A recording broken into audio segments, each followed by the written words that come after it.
Hi, everyone. Thank you for joining, and thank you to Startup for Start for hosting me and inviting me to speak today. Today, I'm going to be talking about taking your top talent and stretching them even further to reach new goals and new highs. So I'll kick off and take it from there. A bit about me. I'm the Director of Sales and Business Development at Riskified for EMEA. I've been at Riskified for 6.5 years now. I originally started off in business development and then moved into sales and then sales management and then sales and business development management. I'm sort of what you would call an accidental salesperson, I guess. I started my career in diplomacy and public affairs.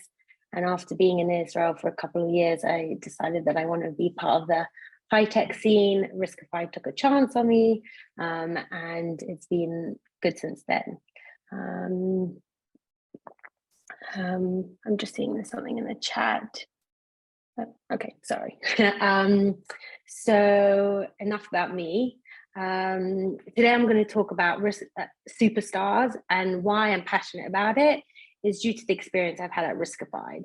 So just a few sentences on Riskified and why I'm passionate about this topic. We're 750 people at Riskified, over 750 people, and we're working across the globe in all countries with the biggest enterprise businesses online. So from Macy's to Prada, Finish Line, lastminute.com, etc., across industries. And what we're doing for them is we're creating a safe, frictionless environment for them to realize their full potential business value and generate as much revenue as possible. We do this through a large product suite. We have lots of products, but primarily through a chargeback guarantee solution that's at checkout. And basically, we're a solution that is the floodgates to a business's online revenue, because we're telling them what revenue to accept and what not to, what's legitimate and what's illegitimate transactions, what's fraud. So because of this, businesses do immense due diligence on us before taking Riskified on. So really, in order to win a sales cycle and be successful, you need to be an A player, at least at Riskified. We're talking about multi-million-dollar deals that, when we're selling to Wish or to Macy's, it's due diligence across those businesses on Riskified. So we're really looking for A stars. So I'm always thinking, how do I get my team to be even better than they are? Some fun facts about us. We were the first in our industry to IPO. We reviewed over 1 billion historical transactions online, and we have offices all around the globe. Okay, so let's kick off. I want to kick off with sort of a question, and that is, where do you spend the majority of your time in terms of coaching and training your team? Are you spending most of your coaching time on A, underperformers, B, solid performers, or C, high performers? What I often see in management, which is not reflected in the poll today, but what I often see is that we're dragged into spending so much time on our underperformers and really try to coach them and get them to a level that may be okay. Today, I'm not going to focus on underperformers, but I'm going to just touch upon, how I deal with this issue at work. When I have someone really struggling at work, I ask myself 3 questions. Those questions are they improving? Are they getting any better? What's the rate of their improvement? And can they get to where we need them to be? Now, unless the answers are very positive there, I would argue that this person's struggling, you're not enjoying having them on your team, they're probably not enjoying it as well, and probably the biggest favor you can do for them is to actually let them go, because they probably have skills and capabilities, but they're just not matched to what you need. I don't know if anyone has read the management book, Radical Candor by Kim Scott. If you haven't, I highly recommend it. This is like my Bible to management. But in the book, she argues that the best thing you can do for someone who's really struggling is actually to let them go, and it will probably be a relief to them as well.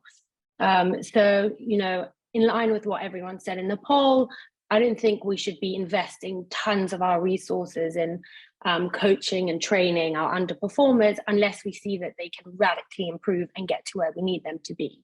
And in that case, we should, of course, be all hands on and help them, as long as they also want to be helped. But what I'm going to argue today is where we need to invest is in our best, in our top performers. These are the people who are really going to take the business to the next level, take your team to the next level. And for me, it's not enough to say, okay, I have a team of stars. What I want to say is, okay, I've got a team of stars. How can I make them superstars? How can I make them even better, right? Because we can all grow. And that's also how you... Can I ask you a question? Of course. So you address like what you should do with the underperforming employees, but what about the solid employees? Yeah, so the solid performers, we need to invest in them, of course, as well, especially if we think that they have the potential to move to the high performers, right? It also depends on their growth trajectory, and you know, if you feel like they have limitations, they're at their best, they can't necessarily grow much more, which is unlikely. I do believe that everyone can grow and learn and be stretched.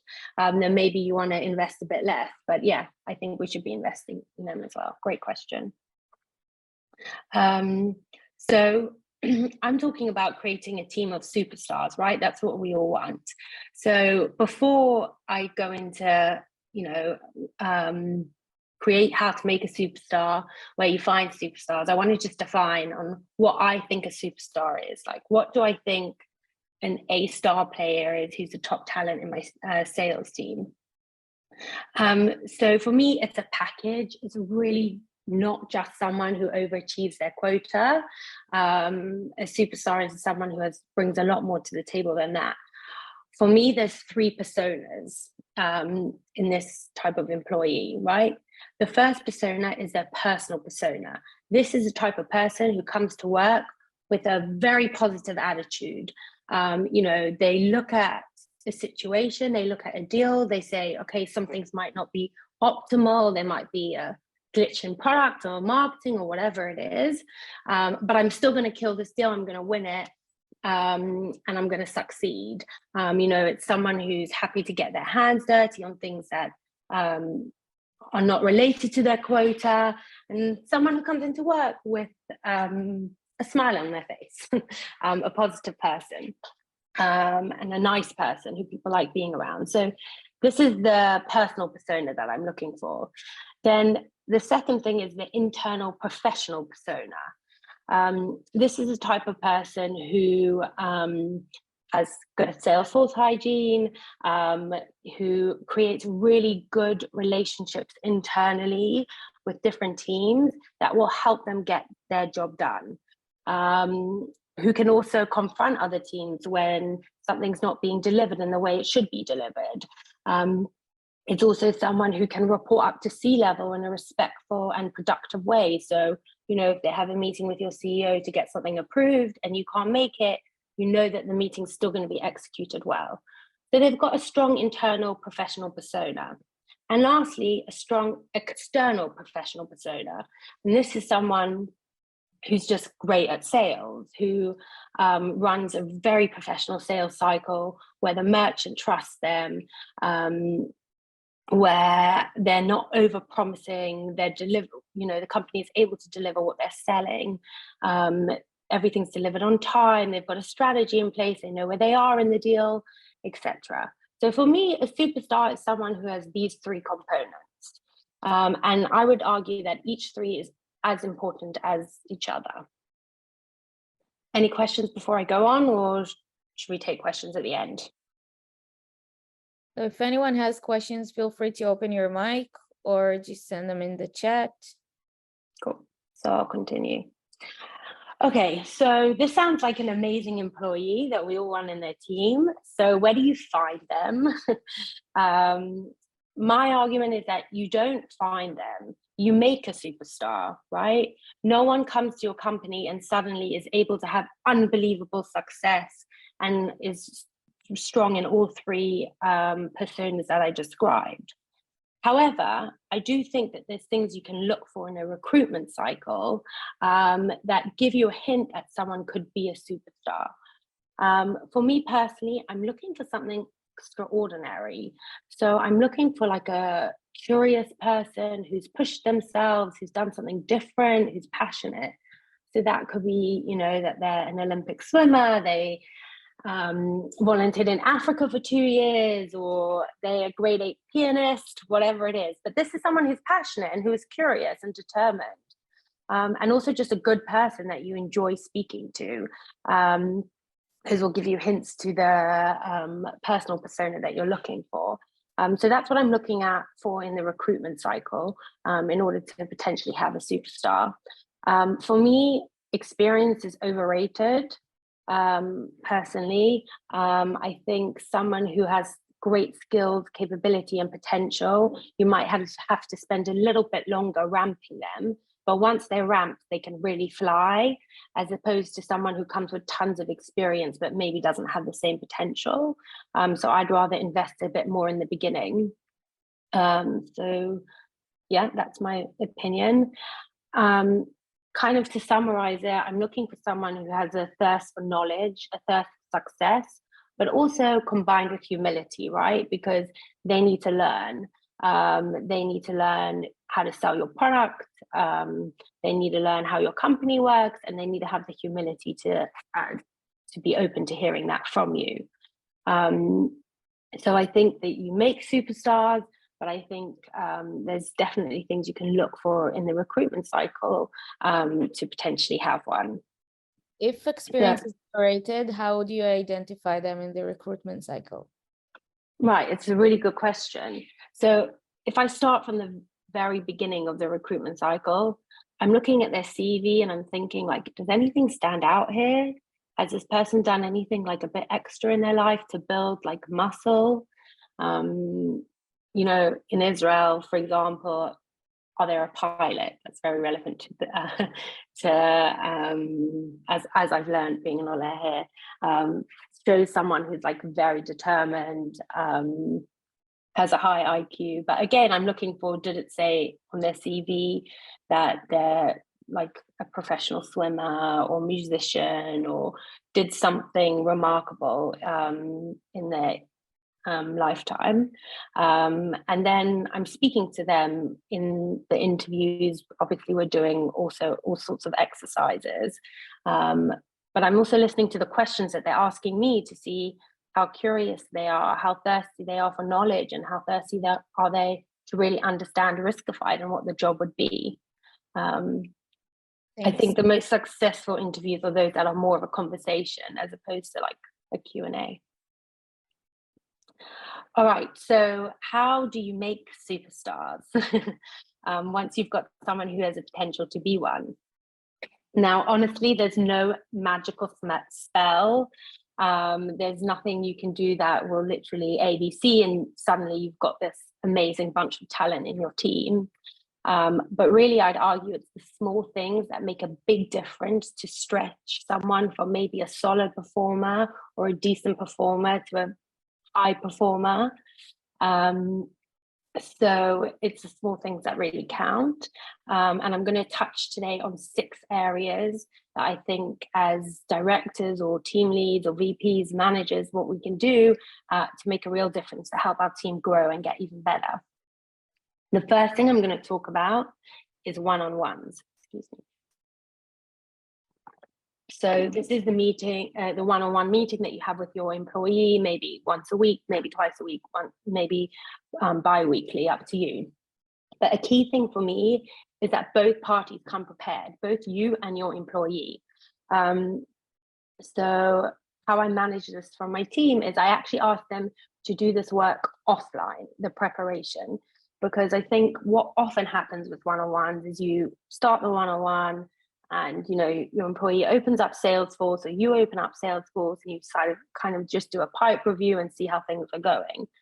But if you ask your team to sit there and think offline, jot down their deals, which ones they want to discuss this week, why they want to discuss them, what are the challenges, etc., you'll actually have a much more effective meeting. So I asked them to prepare sort of an offline weekly field report, which I update every week, stating like what they want to discuss and why.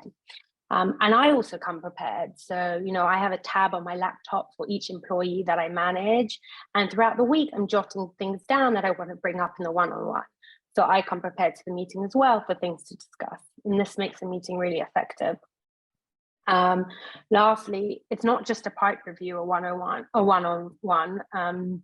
It should also be about any other business. So we have a tab on the weekly field report that discusses other things. So for example, if an A in my team says like, I'm really struggling to fully understand Riskified's fraud ring detection technology and how it works, then we'll open that up as a subject and track it every week, what they're doing, what I'm doing to help them understand this topic, to make sure that they get up to speed on it. You know, or if someone's not happy with their comp or their target or whatever it is, goes to this AOB page. So there's nothing that's left unsaid, and you're addressing all points that's important to the employee and important to you. Okay, feedback, right? This is one of the key ways that you help people grow. My number one rule is try always give feedback in real time, right? We get off a call, we have an important call with a client, we get off, we have a 5-minute sync, discuss like if we think it went well, what didn't go so well, etc., where we are in the deal. And I also give feedback then, good feedback and bad feedback. I'm not into this whole like layer it all, like good, bad, good, make them feel great. Like, no, just tell them as it is. Be like totally honest about it. The key thing here with feedback is the delivery of it. They need to know that you're giving the feedback, and you should only be giving the feedback to really help them get better. It's not about nitpicking. It's not a like telling off or anything like that. So if you're doing it from a very, very genuine place, then it will be received well. You also have to have the right tools and technology in order to give feedback. So in sales, I think it's important to have the ability for calls to be recorded, at least some of the calls, so that you can listen to them and give feedback. For me, I don't like to create a culture where I'm going and listening to every recorded call and giving feedback. I really encourage my AEs to send me their calls. So when they're not sure how a call went, or they want my point of view on how something's going, I encourage them to send me the calls, and I listen to it and of course give them feedback. Like, you know, I just comes to mind now, one time where we really took this to the next level, where one of my colleagues was selling into the Chinese market, and all the calls were in Mandarin, so obviously I couldn't understand them. So some of the calls that were recorded, we booked like 2 hours. We sat down, we listened to the hour call. She would play what the customer had asked, how she had responded, and then she'd tell me what the conversation was.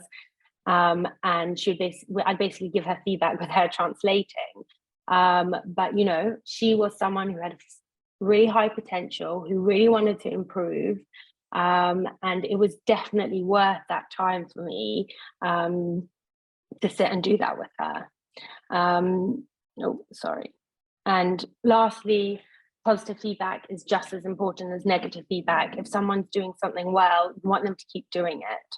You want them to also feel good about it and feel like they're being successful. So we mustn't forget to do that. Okay, next, on to team meetings. For me, team meetings are a really important avenue for the team to learn from each other, okay? You can still see me, right? Have I stopped sharing? Yes, somehow. Okay, 1 second. Great. Now? Okay. So for me, they're really a key way for the team to learn from each other. Team meetings are about three things, in my opinion. Updates, right? Updating the team about information, what's going on in the company, in the industry, knowledge share, if there's been product changes, for example, and also learning and development. This is when you're getting everyone together. I think a successful team meeting is when everyone's brain is tired at the end of it, because they've all been thinking very hard, including me. So how do you kind of create this type of meeting?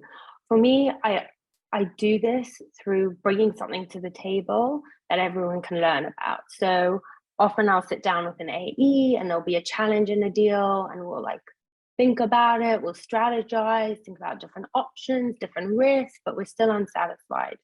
So what I'll say is like, bring this to the team meeting.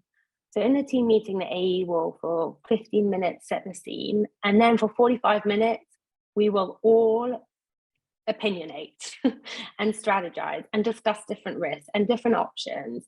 And really this helps everyone learn from each other. It helps often get the best result for what we need, but also to understand how different people think and different people overcome deal challenges. The same goes for sort of call analysis. If there's a good call or a bad call, or just a challenging call, I'll send it to the team before the meeting, ask them to listen to it and write down points that were what was good in the call, what was bad in the call, what they would do differently, and then we'll all discuss it. So I really think team meetings are a great avenue to stretch your team to the next level and help them grow from each other. They should also be a place where you discuss success. This inspires people to get better, to improve, and learn from each other's successes. So this is what I do for my team in the meetings. Okay. What I call deal time.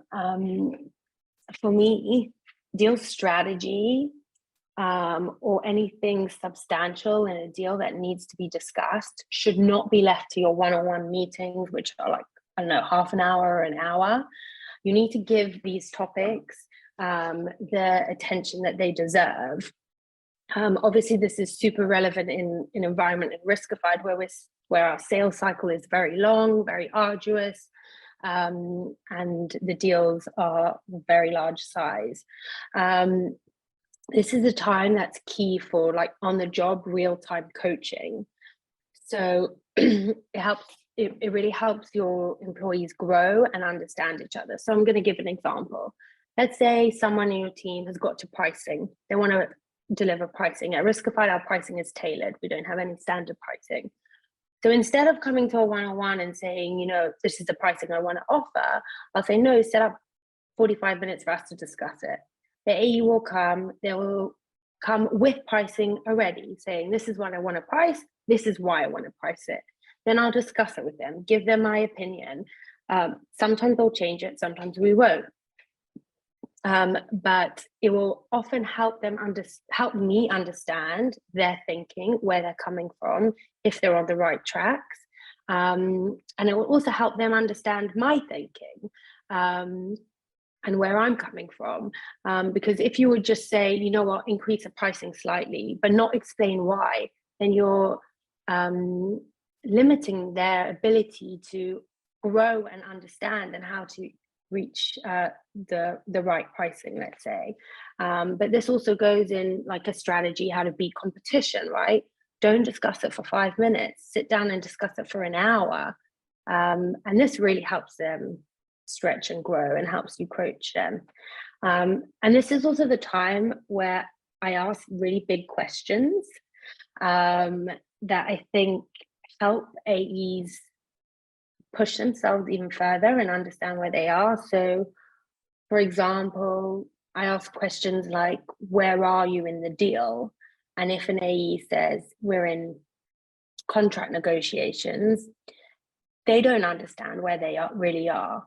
But if they say to you, well, we've agreed on commercials, it's been signed off by the CFO, We're now in legal. There's not major open topics. If we could close the small topics that we're discussing, we're then going to the CEO for signature, and it's just a formality. That's an AE that really understands where he is. And by you having deal time and asking them these big questions, where are you in the deal? What are your risks? What's going to prevent you from winning? You're really helping them think and grow and reach the next level. Okay, penultimate point is retros. This is when you look back at a deal and you think, why did I win it or why did I lose it?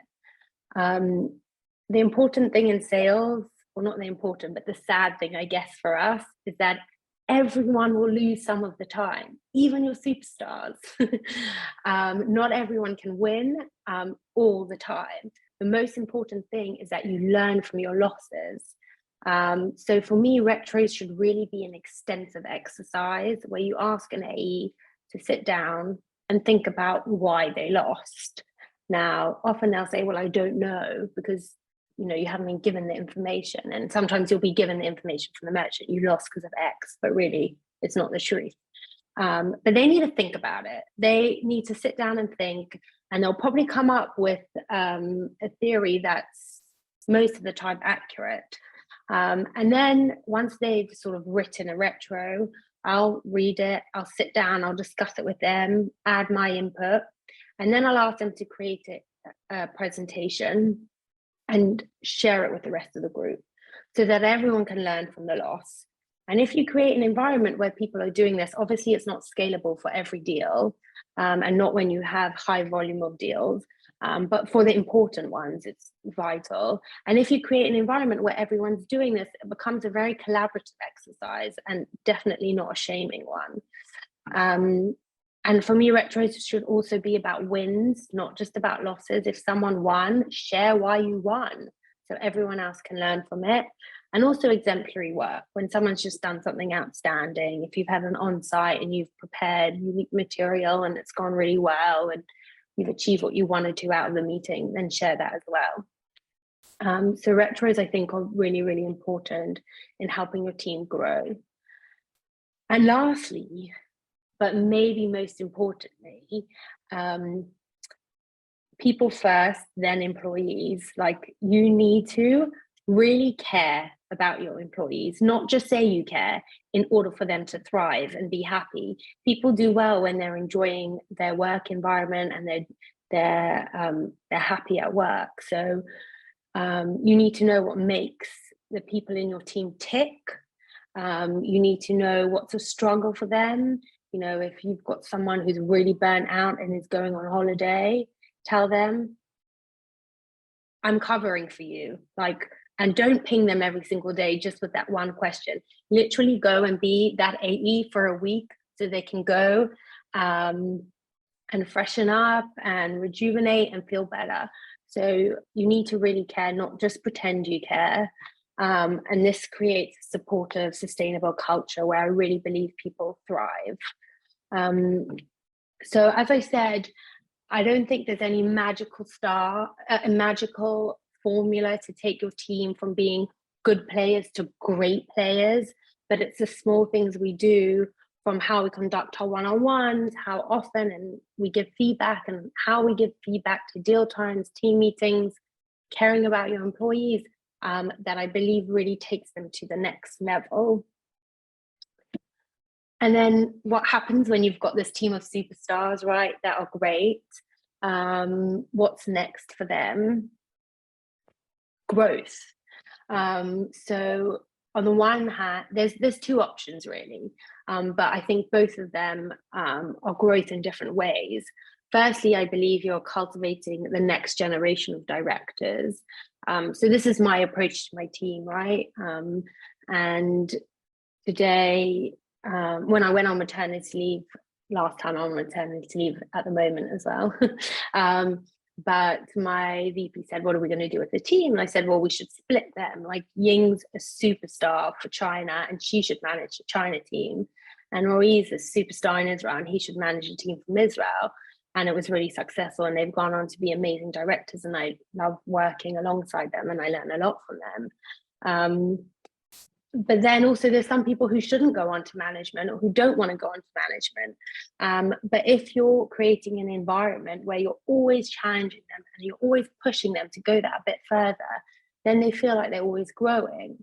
And also if you're in the right company that facilitates this. So, you know, I've been lucky to be at Riskified, where we're always selling into new verticals, we're selling new products. So it's never boring for an AE. It never gets stale, because there's always a new challenge. What do you do when now in the current times where companies are not necessarily expanding, sometimes they're even getting a bit smaller, and you don't always have the option to promote someone officially? How can you keep motivated?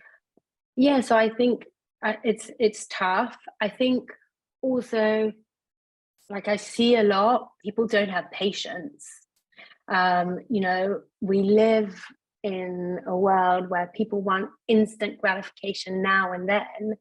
And companies, the growth of companies are slowing down. But I think you have to have honest conversations with your employees that, like, look at the market. You're in a good place, you're doing well, we value you, but I cannot just like create a new management position if there isn't the need for one. So, like, you've got to be patient, and that's the honest truth. And you've got to try find ways that they feel like they're growing and they feel fulfilled within the company. But yeah, it's not easy. And then sort of lastly, I guess this is a plea from me to everyone else. I'm on maternity leave at the moment. I'm going back shortly, and I'm building a new team at Riskified. So I'm looking for stars to turn into superstars. I think I've hired my AEs, but I'm looking for BDs, people who want to work in business development. So if you know any good, strong players, then please be in touch with me, and I'd be happy to chat with them. Thank you so much, Gabi, for an amazing session. Pleasure. Thank you.